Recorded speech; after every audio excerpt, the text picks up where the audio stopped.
اللهم صل على محمد وعلى آل محمد كما صليت على إبراهيم وعلى آل إبراهيم إنك حميد مجيد. اللهم بارك على محمد وعلى آل محمد كما باركت على إبراهيم وعلى آل إبراهيم إنك حميد مجيد.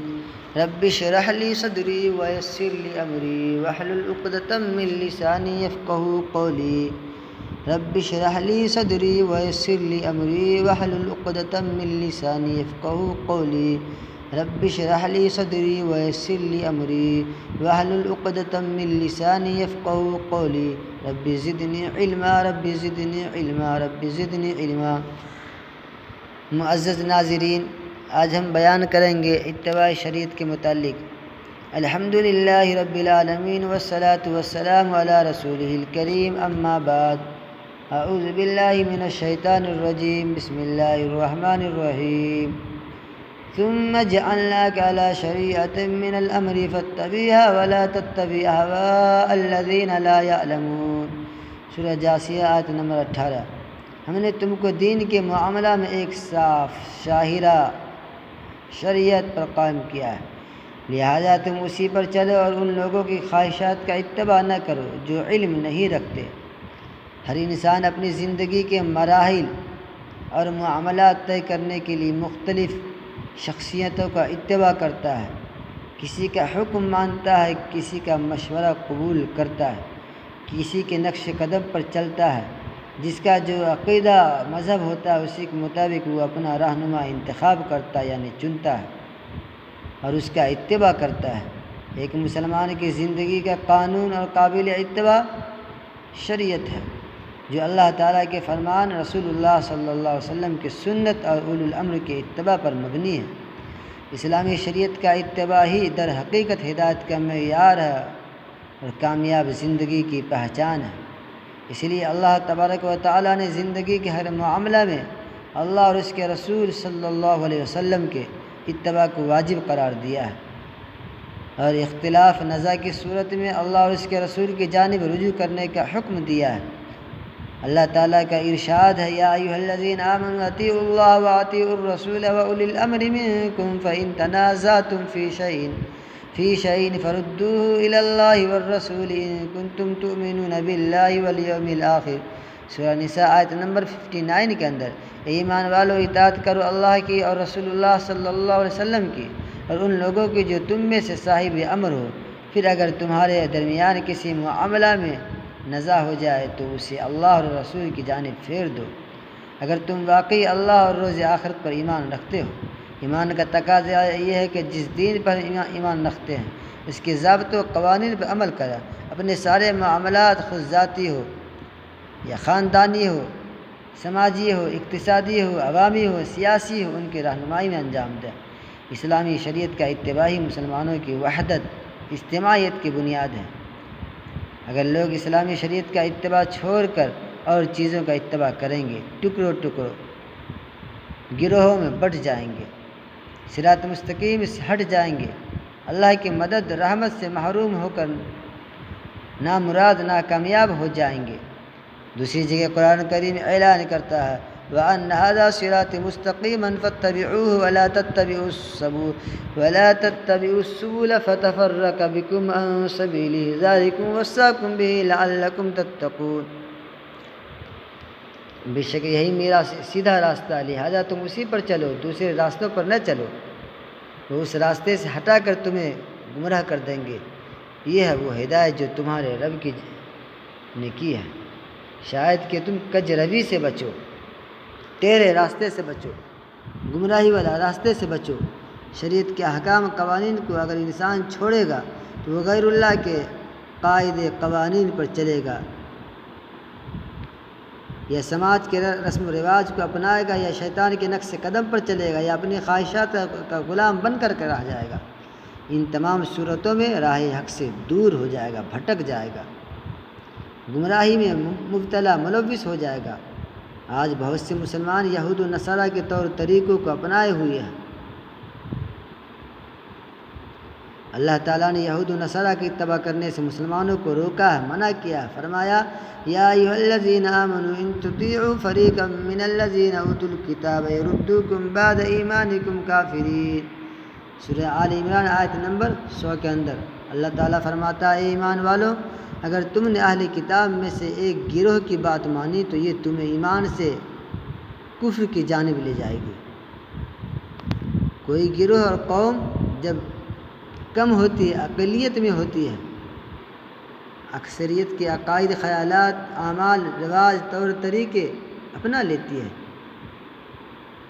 مگر اللہ اور اس کے رسول پر ایمان رکھنے والوں کے لیے شدید گمراہی، اس سے اپنے آپ کو اور اپنی امت کو بچانا بہت ضروری ہے۔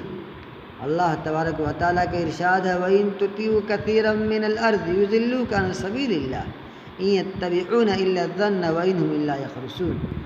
سورہ انعام کے اندر اللہ تعالیٰ فرماتا ہے محمد صلی اللہ علیہ وسلم، اگر تم ان لوگوں کی اکثریت کے کہنے پر جو زمین میں بستے ہیں وہ تمہیں اللہ کے راستے سے بھٹکا دیں گے، گمراہ کر دیں گے، وہ تو محض گمان پر چلتے اور قیاس آرائیوں کرتے ہیں۔ شیطان انسان کا ازلی دشمن ہے، ان اللہ کان عدوا مبینا۔ شیطان انسان کا ازلی دشمن ہے، وہ انسان کو راہ راست سے بھٹکانے کے لیے ہر لمحہ جتن کرتا رہتا ہے۔ یوں تو لوگ شیطان سے نفرت کرتے ہیں اور اس پر لعنت بھی بھیجتے رہتے ہیں، مگر شعوری یا غیر شعوری طور پر شیطان کے حکم پر عمل بھی کرتے ہیں۔ اللہ کے خوف سے بے نیاز ہو کر برائیوں اور بے حیائیوں کے کاموں میں لگے رہتے ہیں، یہی تو شیطان کا اتباع ہے۔ اللہ تعالیٰ نے شیطان کی چالوں سے مومن کو متنبہ کیا ہے اور اس کا اتباع کرنے سے سختی سے روکا ہے۔ چنانچہ قرآن کریم اعلان کرتا ہے یا ایھا الذین آمنوا لا تتبعوا خطوات الشیطان ومن یتبع خطوات الشیطان فإنہ یأمر بالفحشاء والمنکر۔ سورہ نور کے اندر اللہ تعالیٰ فرماتا ہے اے لوگو جو ایمان لائے ہو، شیطان کے نقش قدم پر مت چلو، اس کی پیروی کوئی کرے گا تو وہ اسے فحش اور بدہی کا حکم دے گا۔ شریعت کے احکام اور ضابطوں کو نظر انداز کرنے کی سب سے بڑی وجہ انسان کے اپنی نفسانی خواہشات ہے، یعنی من چاہی زندگی گزارتا ہے، رب چاہی نہیں۔ انسان جب رب چاہی زندگی گزارے گا تو یقیناً وہ بہت سارے گناہوں سے محفوظ ہو سکتا ہے، بچ سکتا ہے، لیکن جب من چاہی زندگی گزارے گا، اپنے نفس کا غلام بن جائے گا تو بہت سارے گناہوں میں ملوث ہونے کا خطرہ رہتا ہے، جو ہمیشہ انسان کو گناہوں پر اکساتی رہتی ہے۔ اس لیے نفس کی اتباع نہ کرے۔ انسان اگر اپنی خواہشات کو بے لگام چھوڑ دے گا تو وہ ان کا غلام بن جاتا ہے۔ زبان سے اگرچہ اچھی باتیں کرے مگر ان کا دل تاریک، نگاہ پست، عمل مخدوش، شخصیت داغدار ہو جاتی ہے۔ قرآن کریم کی سورہ اعراف میں بہت بڑے بزرگ گزرے ہیں۔ بلعم بن بعورہ کا قصہ غور سے سنیے، بہت بہترین ہے۔ بلعم بن بعورہ کا قصہ بیان ہوا ہے۔